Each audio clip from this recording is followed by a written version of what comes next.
So this week we're going to continue a little bit on the deer hair or revisit the deer hair thing. I decided I would tie a fly from this book, which I have an original copy of. It's Flys of Alberta. It's produced by the Denny family, who used to probably ran the original fly shop in Edmonton. This is it is an Alberta pattern, the Mukulak Sedge, but it's good for any place where you get traveling sedges, which of course are caddisflies. There's only 3 materials in this thing outside of thread.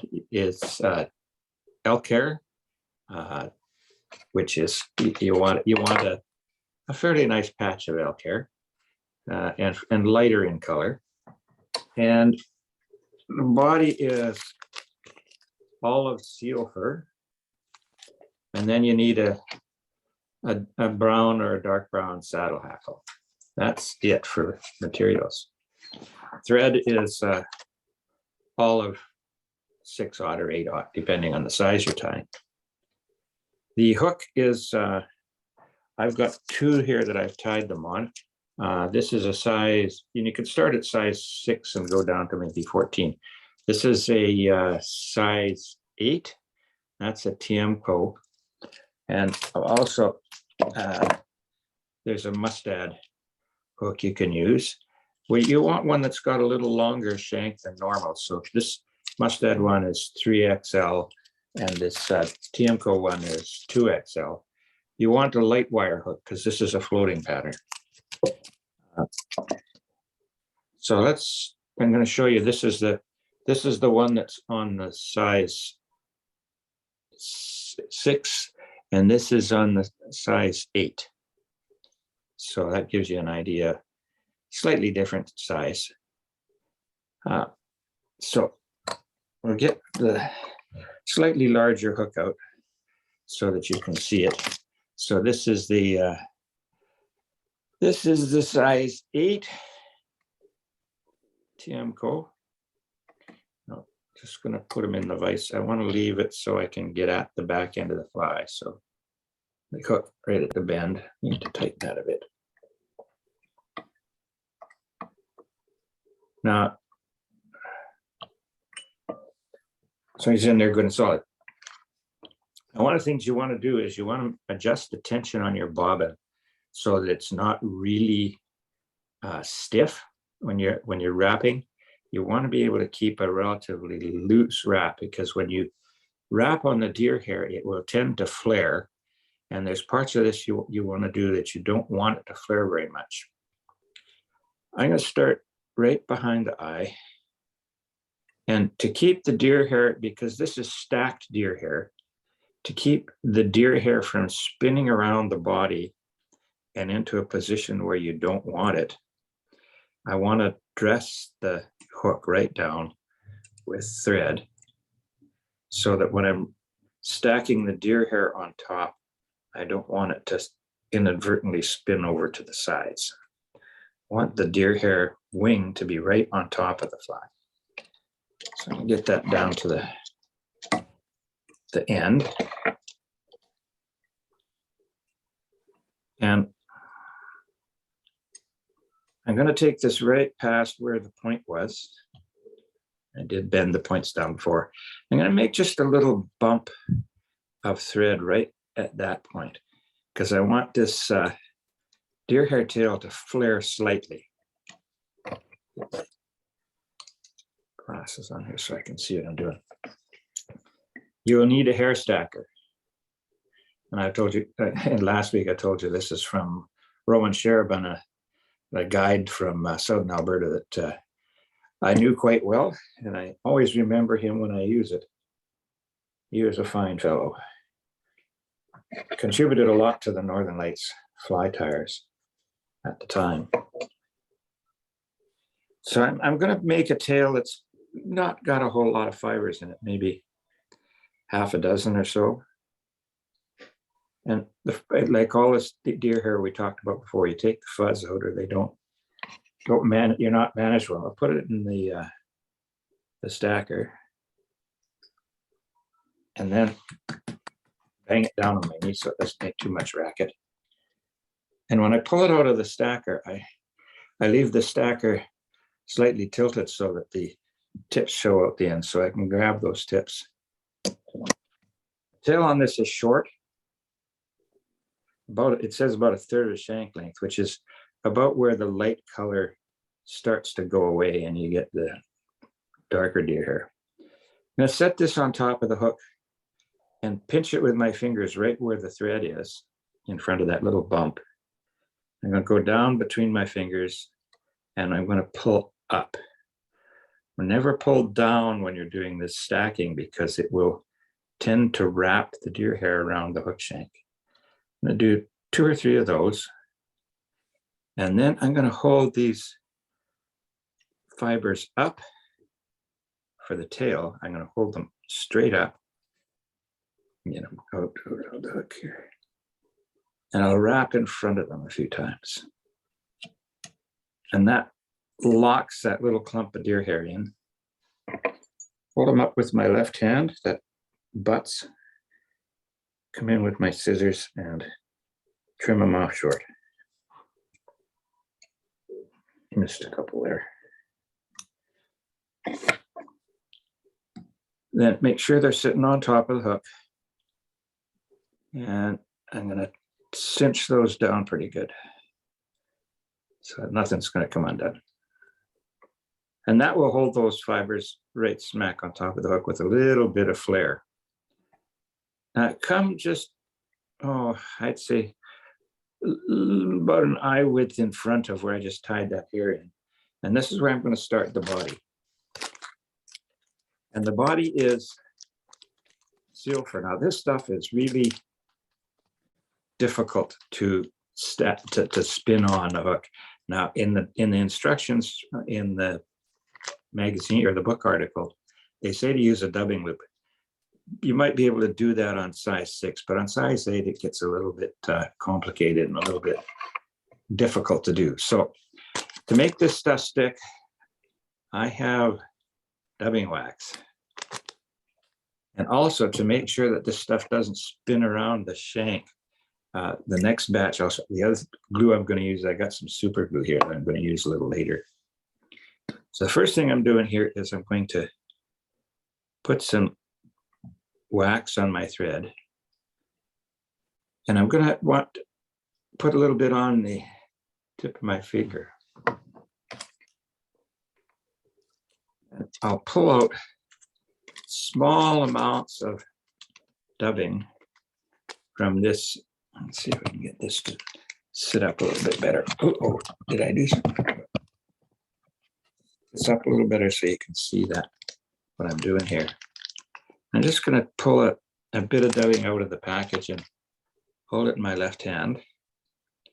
And I'm going to pull small amounts of dubbing, and I mean small, just a little pinch, and I'll spin it on the thread. Sometimes a little spit helps. And I want to spin this fairly tight. I don't want it too fuzzy, which is always difficult with seal fur because this stuff is kinky and it doesn't want to trap down really well onto the thread. It's not like some of these other natural fur dubbings. So I'm going to get about, I'd say 2 inches or so of that stuff on there. And do my first wrap from where I'm tied back to where the deer hair has been tied in. You see, that's about right. Now I'm going to try and make this body about that thick because these caddisflies have a fairly bulky body. It's not like a mayfly. They're chunky. And every time I wrap it around, I'm going to try and tighten it up a bit so that I have a fairly closely dubbed body. So this takes some time, a little attention to detail, and trying to keep it, keep the body even. You don't want big clumps of deer of fur. You want to keep it fairly even. And I'm only going to dub the back of this up to the halfway point on the hook shank. So that's pretty close to halfway there. I'm just going to use my thumb and forefinger to push it back a little bit so that it's nice and compact. I'm going to wrap my thread forward about an eye width in front of where that dubbing is attached, ends up. And at this point, this is where I want to use my super glue, because this will keep the, when I get it in place, this will keep the deer hair from rolling around the hook too much, and it'll hold it in place. I just put a little dab right on top of the hook shank where the thread is. Now this is the first wing, and we're going to have two wings. So I want to get enough hair that's maybe gap width. That's probably a little much, but I can always get rid of the excess. So I'll take my hair, and it's a little much. And once again, I'm going to go like that, take all the loose fibers out the bottom, find my stacker, poke the tips down, and again, just gonna pound it on my knee.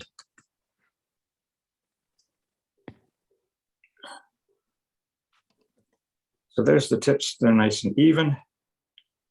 Now there's a couple that stick out. Now, the reason I've got my thread in front of where the dubbing ends by a little bit is I'm not going to tighten this down really hard. I'm going to measure this so that the tips of the deer hair that I'm tying in for the wing are just about even, maybe just a hair shy of where the tail is. Again, hold it with my left hand, and I do a very loose wrap over the top. Don't pull it much, just flare it a little bit. Another one over the top. Don't pull it much. One more. And when I get there, I'm going to push my forefinger on the far side of the hook shank, and I pull up. It's that pulling up with the wraps around the clump that cause it to stay on top of the hook. You see that the hair did not wrap around the hook shank that time. It stayed right on top, and I want to adjust it so it stays on top. Now, at this point, I'm going to get one more wrap in there, good and solid. And I'll do the same thing as I did with the tail. Pull up all those butts. Slide my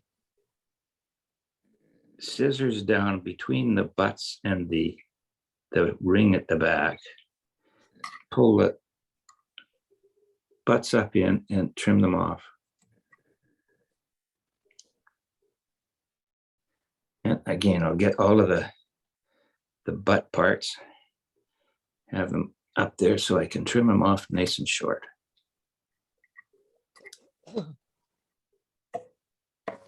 Now, you'll see my thread is hanging a good distance in front of where the body ended. So what I'm going to do with this is I'm going to hold up the tips and lightly wrap backwards with my thread to where the dubbing ended. And I don't pull hard, because if I do, that's going to flare like crazy. Come forward and wrap the butts down.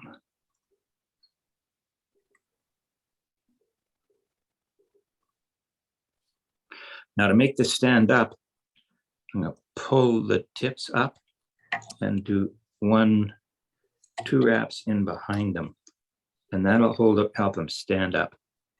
Bring my thread again in front, and again, leave it hang a little bit in front of where those wing is tied down. Once again, dubbing, wax, and some dubbing. I don't need as much on the thread this time, because I'm only going to go halfway between where that wing is tied in and the eye of the hook.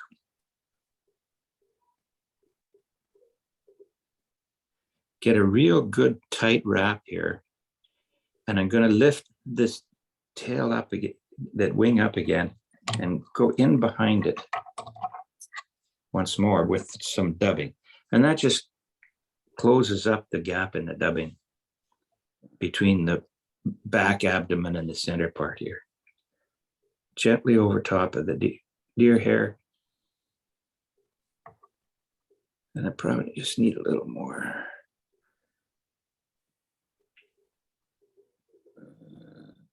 Now you see I've got a good gap. I'm going to shove this with the finger, thumb and forefinger. I'm going to pack that back a little bit. Mallard hair there. Okay. Now here again, I'm going to put the second wing right in front of that dubbing. And I'm going to bring the thread up between halfway between the dubbing and where the eye of the hook is. Find myself another small bunch of deer hair off the pelt. Get in here and tie it, clip it off right at the bottom. That's a little bit too much. Don't want this wing to be overly fat. Get all the fuzz out the bottom. Stack it again.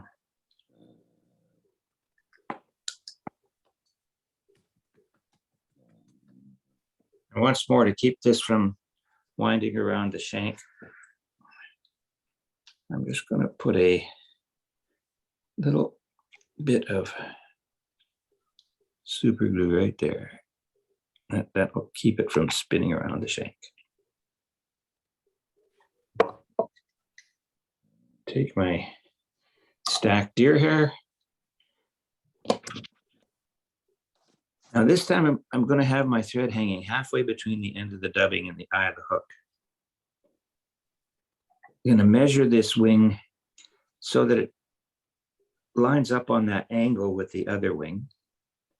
Kind of set it down there. And this is a very loose wrap. Very loose wrap. Just snug it a little bit. And then pull up. And I don't want to pull really hard, because I don't want that deer hair to flare too much. Now I'm not going to cut these butts off. I'm going to gather them up on top of the hook, and I'm going to wrap over top of them towards the eye a bit. Leave it behind the eye. Then I'll take my thread and go backwards and hold that clump of wing up, so that I just give a gentle wrap so it flares a bit, not too much. This is controlling your thread tension so it doesn't flare like crazy. Now that stuff wrapped a bit, so I'm going to grab the wing and yarf it up to the top. And I'm going to trim off, have to trim off some of this stuff at the bottom that is excess. So this is a bit of a meticulous fly to tie. Got a few bits out here. Okay, and once again, what I'm going to do with this is I put a little bit of dubbing on the thread. Just one little bit there. Not a big rope, but just a teeny bit. I'm going to hold that wing up, that front wing up, not the back, just the front. And I'm going to wrap in behind it, one wrap of thread and then a bit of dubbing.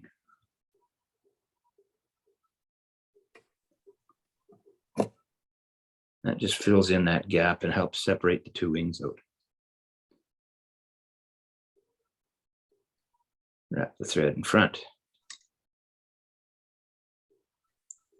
I'm going to have to seat these back because it's crept forward a little bit on me. There we go.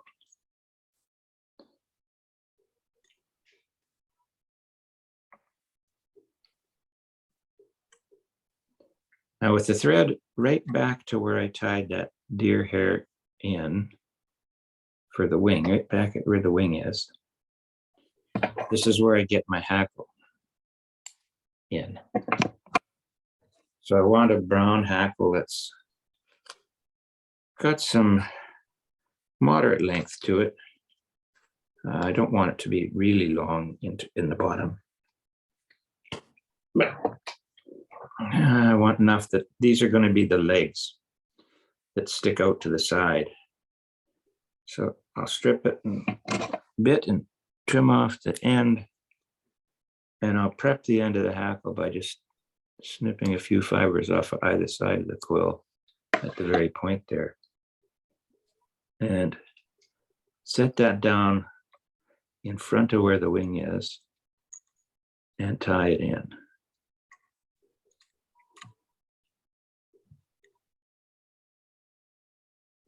Okay. That's good. And the last bit of dubbing now.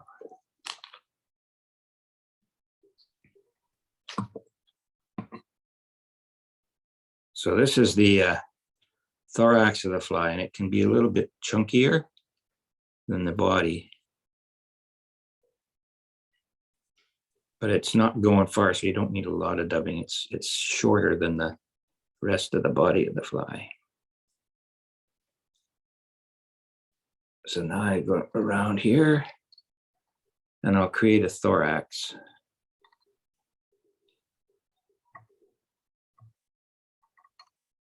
Of dubbing. So now I have these two wings, and that dang thing rotated on me. So we'll pull it up to where it belongs.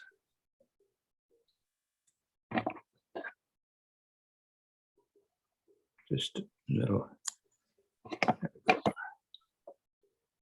now you see I've got a nice dub thorax.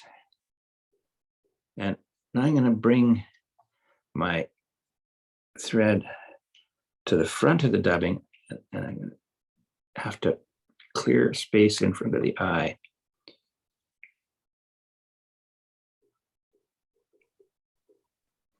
Now, with my hackle pliers, I'm going to make, oh, what did you know? Pulled out. Oh, well, I better get my thread back there and tie it in again.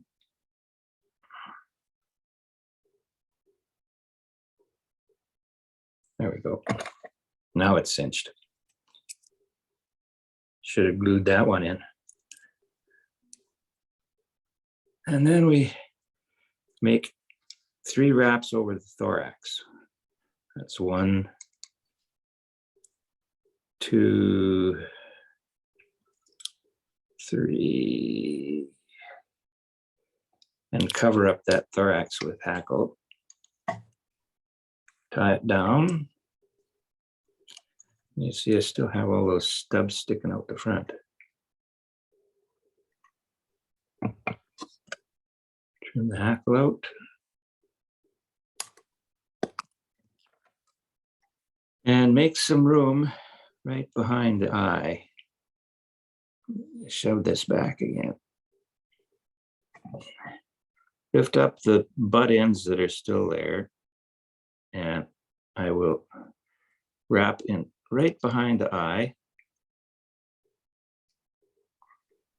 And then I'm going to whip finish in the same place. I have to hold that butts out of the way while I do this.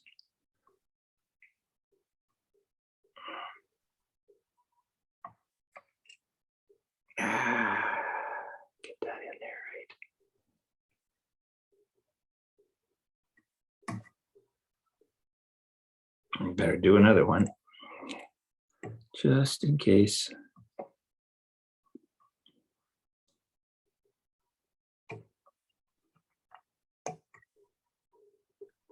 I trim my thread out, and there's a little bit of trimming here left to do.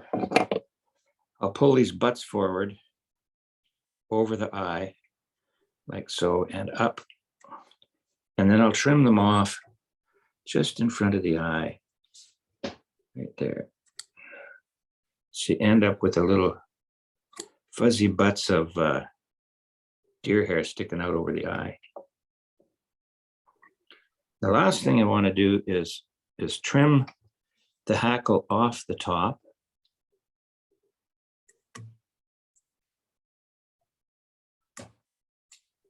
And then trim the hackle off the bottom. So you only have his hackle sticking out to the sides. And clean that bottom up a bit.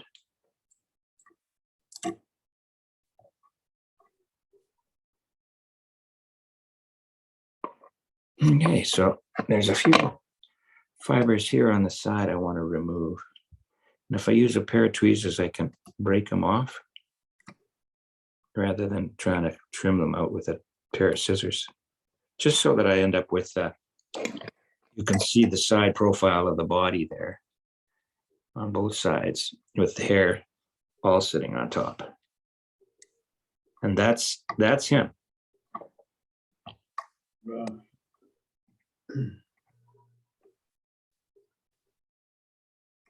Very intricate. Yeah, it's a different to do because the deer hair is not the easiest thing to work with. So I thought I'd do this because it is, if you learned anything from the last section on doing deer hair, this is sort of an application of some of those techniques and a little more complicated fly. Now this, the reason you might tie this fly is it floats like a freaking cork, because deer hair floats well, but this seal dubbing, when it's dubbed like that, it doesn't absorb much water, so it tends to float really high. Unsinkable is the way that it's described in the book. And this is skated across the surface of the water. When these skating caddis are, I think it's when they're laying eggs, they go zipping across the surface, making quite a disturbance. And I've heard tales of interior BC lakes where it's the only way to catch at certain times of the year. So there you go. Yeah, end of June, I've experienced the traveling sedge hatch, Yeah. and I would go for the Tiemco hook because it's Yeah. a little stouter wire than the Mustad long shank is very fine wire. Yeah. And this fish, they basically, you troll this fly. The fly has to make a wake on the water basically. Yeah. And they go chase after it. It's a bit hard to believe until you see it happen. And the other thing is, if you're fishing the hatch, you could probably use a bit of a sparkly emerald green in there to add the seal fur, just a touch, because these things, the caddis flies, when they emerge, they're incredibly brilliant on their undersides. Yeah, they're just a beautiful color. So that's one thing. And the other thing I haven't tried yet, but Ron Esty had this variant where the middle wing was white polygon, and it just improves the floatability and also the visibility. Although, frankly, you trolling this for crazy fish, visibility is not an issue. You're going to see you're going to see the fish take it.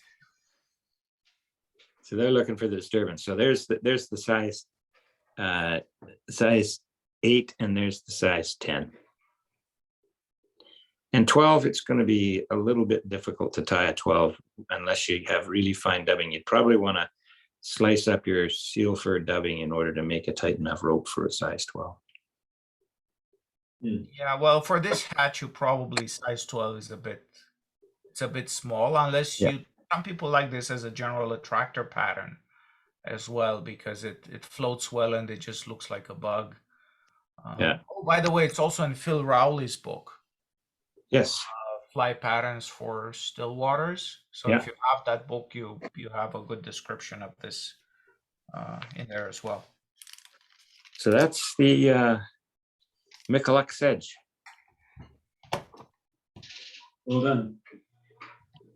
Thank you, Dave.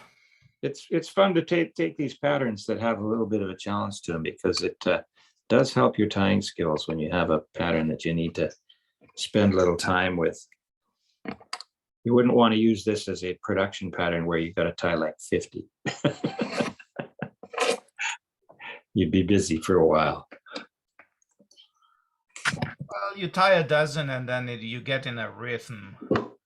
Yeah. And it does get easier. I mean, the way I think about it is rather than a complicated pattern is like tying 3 elk hair caddishes on the same hook.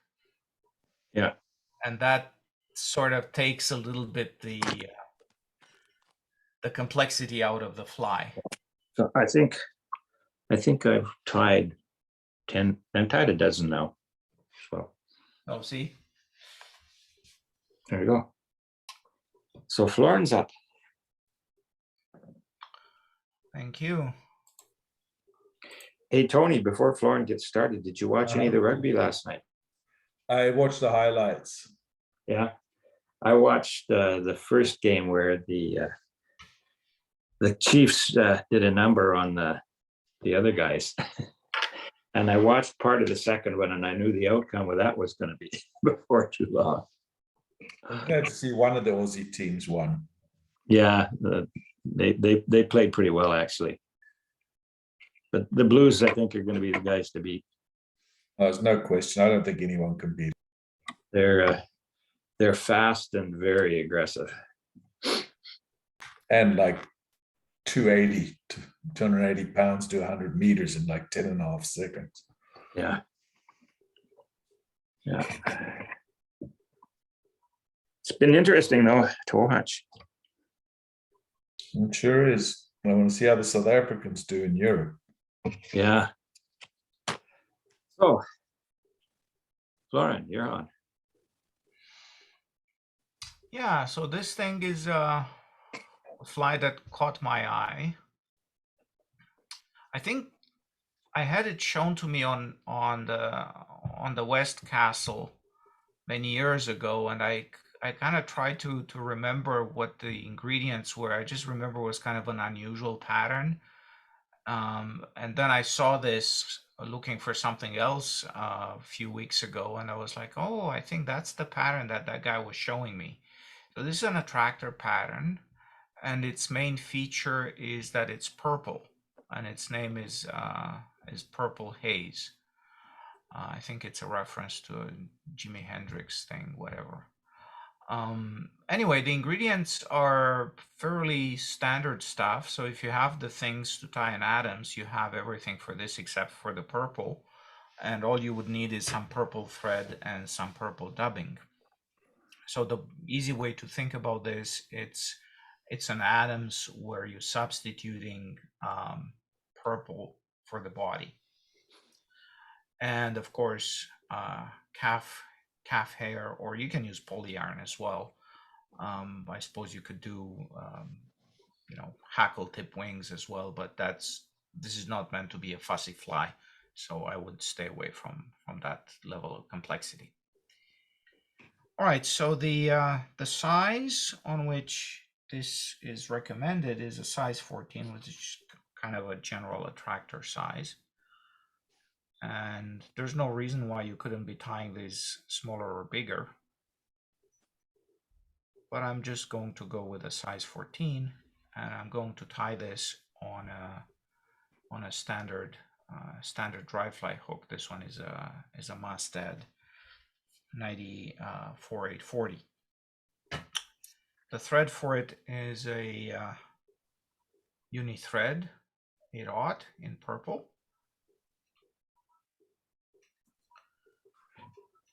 Start by putting down a thread base, and the first thing that goes in are going to be tails. Some people like to put their wings on first. You can put the tails, you can put the wings, whatever. For the tails, again, you can use, if you have some grizzly that's dyed brown, then you already get the brown barred pattern. I have some Coq de Leon here that's got a nice barred pattern to it, so I'm going to use a clump of those fibers. So the way I do that is I just select a few fibers. I don't count 2 or 3. I just get like a bunch, 6, 7, 8, whatever. You want a little bit of a you want a bit of a tail here. And basically pull them at a right angle to the stem of the feather. So then this way your tips are automatically aligned. You don't have to do anything else. And just grab them firmly and pull them off the stem. Then I'm just going to measure about shank length and move them to the other hand and tie them in. 2 or 3 turns is all it takes to set the feather in place. Trim the waist and now move the thread forward in order to do the wing.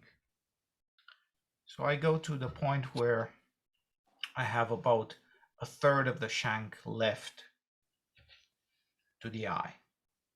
What I'm going to use for the wing is some calf hair, white calf hair. You can get by with fairly short hair for this. I keep the long hair for larger size flies like 10s and 12s. So I have a patch here with somewhat shorter hair, which is about the right for size 14 and down. And here, you know, it's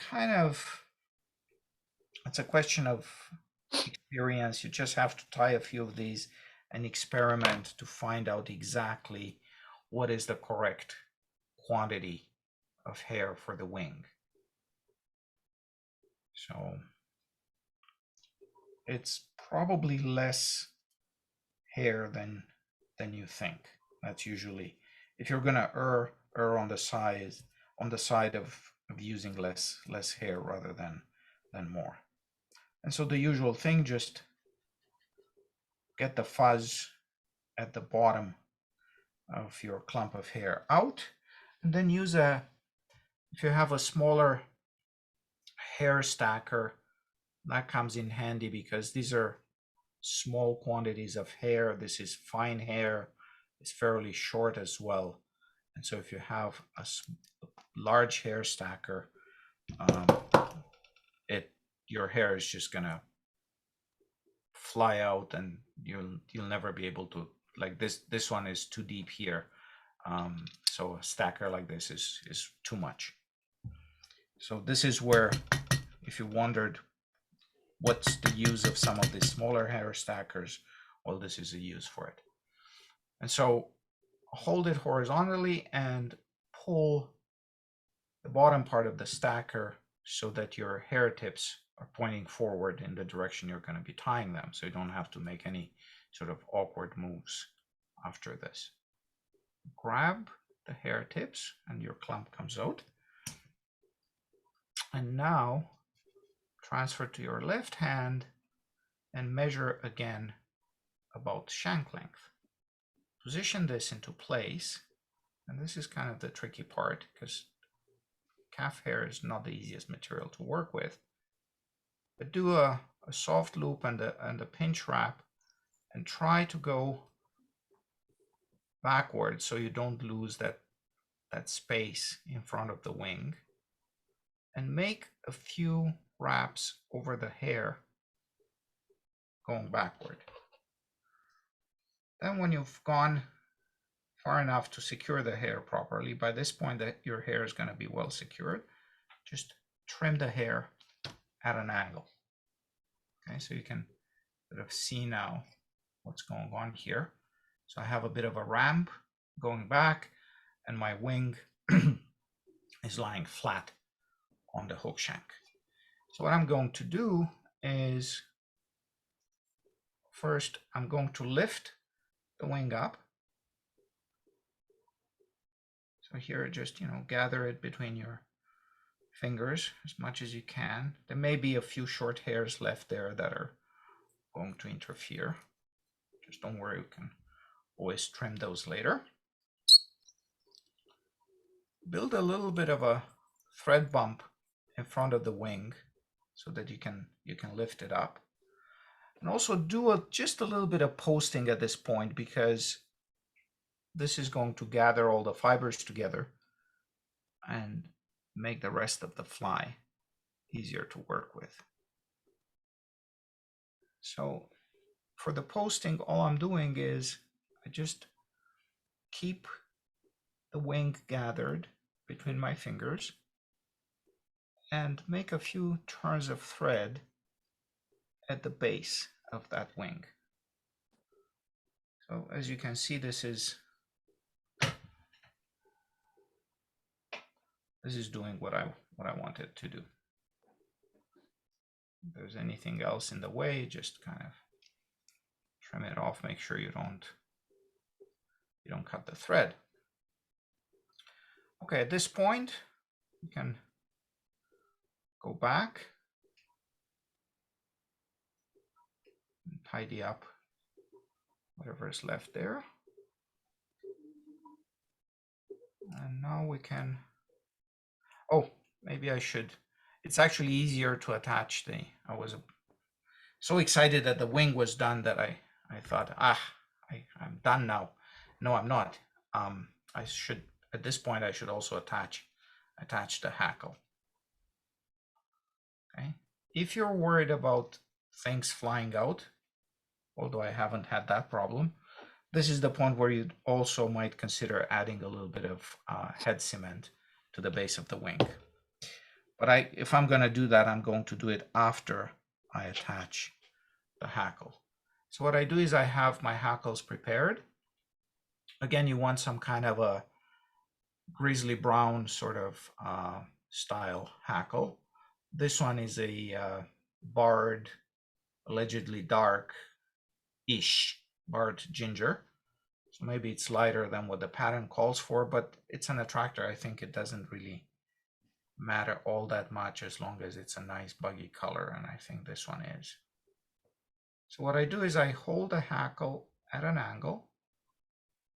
I attach it in front of the wing, and I hold it so that you might see here that the hackle is attached with its outside facing the outside of the wing. I don't know how well this shows on camera, but that's the idea. So the hackle the hackle fiber sort of cup around the wing. Okay. Again, at this point, you could do a couple of turns around the base of the wing and the hackle,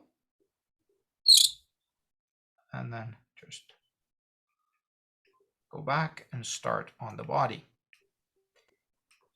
Now the body is just simply dubbing, and you can use any purple dubbing you have. And I've tried different things. One that has a fairly nice light effect to it is this SLF, which is a synthetic fiber. You can use silver, but again, like Dave said, when you go to smaller sizes, silver becomes a little harder to work with.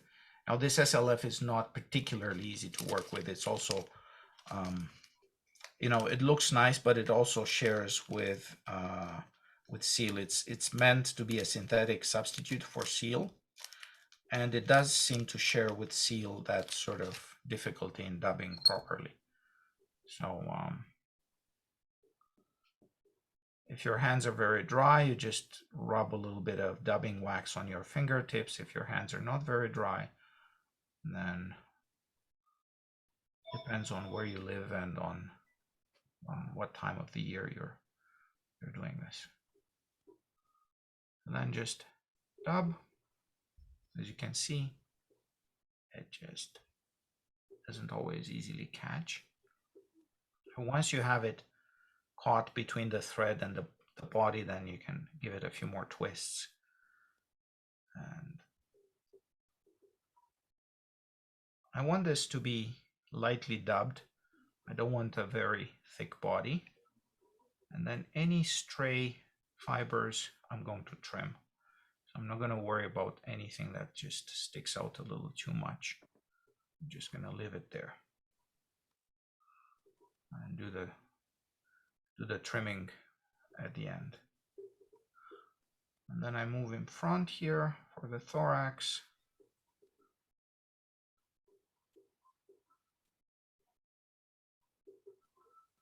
just behind the hook, and go back, build a nice profile in front of the wing, and then move my thread behind the wing and finish off there. Okay, now what I'm gonna do for the parachute part of it, just gonna move the hook in the vise, just like this, so that my wing and hackle are pointing forward, like this. Okay, and now it's a matter of wrapping a hackle more or less like in the standard way. Now the one thing that I still haven't done is I haven't built a proper post here to wrap my hackle on, so I need to go a few more turns of thread to give myself a solid surface, solid post on which to wrap the hackle.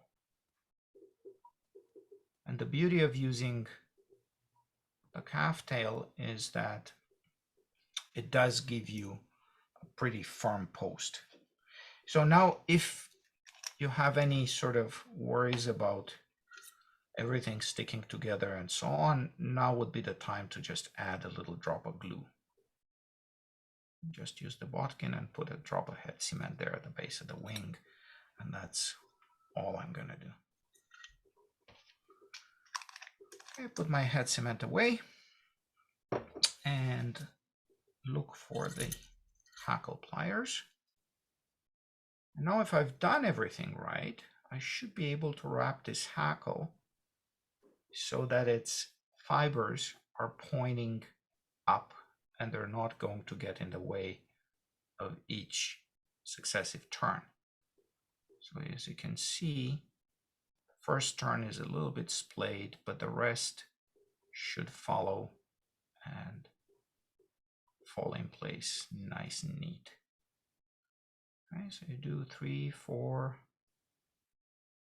5 turns. If you fish fast water, the bushier the better, basically, because this is the main thing that's going to hold your fly up. Here at the end, you don't want to overdo it. Okay, and what I do is I end up with a hackle pointing up, so towards the tail of the fly, secure with a good couple turns of thread, and then slide the scissor tips in there and just pull on the hackle against the scissors. So I don't try to actually make a cutting motion with the scissors in there, because who knows what else I might be cutting, and I don't want that to happen. And then after this, just a couple of whip finishes is all that's needed. And this is one of the situations where I like to use this larger whip finisher,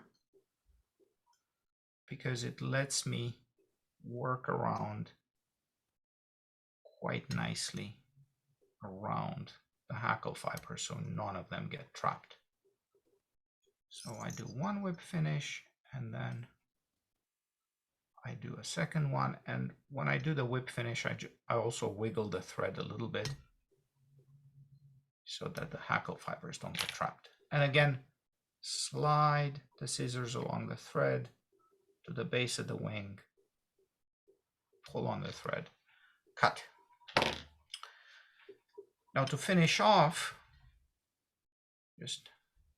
you can leave it in the vise the way it was, or you can move it around a little bit, and just take a good look at any extras that are there that shouldn't be there. And in this case, you can see there's a little bit of extra dubbing that's kind of sticking out.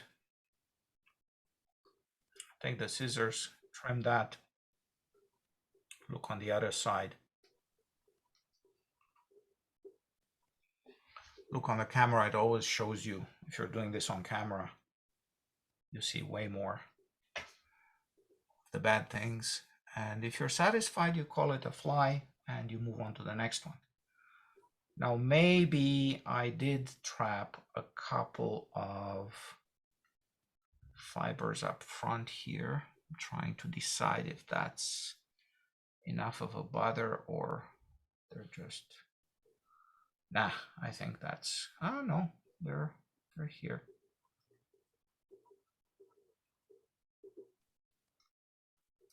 Okay, I think that's a little better. Okay. Now the really good fly tyers don't ever have to do this. They do it perfect the first time around, but I'm not one of them, so I think I'm entitled to a little bit of scissoring at the end. And there you go. And I think, yeah, there is one more SLF fiber. This, like I said, this stuff does share with seal some of the difficulty and spikiness in manipulating it. And that's the fly.